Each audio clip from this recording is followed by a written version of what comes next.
Now, this breaststroke swimmer coming in is a very controlled breaststroker.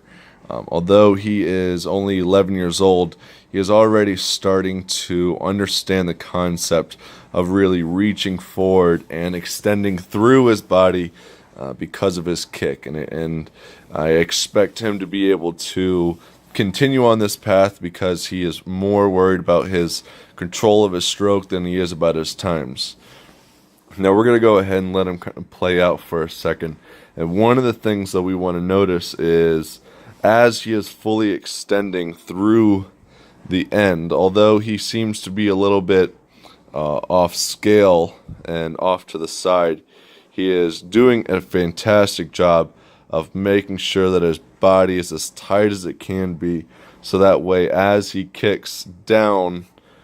he could slice through the water instead of kind of levitating on top of it and floating on top of it that he would if he were to have wide elbows and gaps in here. And we like to call this daylight, and that's one of the things that really separates our breaststrokers as they get older from other groups or other teams, is that they are more in tune with how the water creates resistance down into the front of the stroke. So we want to make sure that right here around the hands that we are not leaving them out to the side, so that way we prevent any water from getting inside and then coming around our head and stopping us at our shoulders. So we're going to watch this very carefully as he takes his stroke.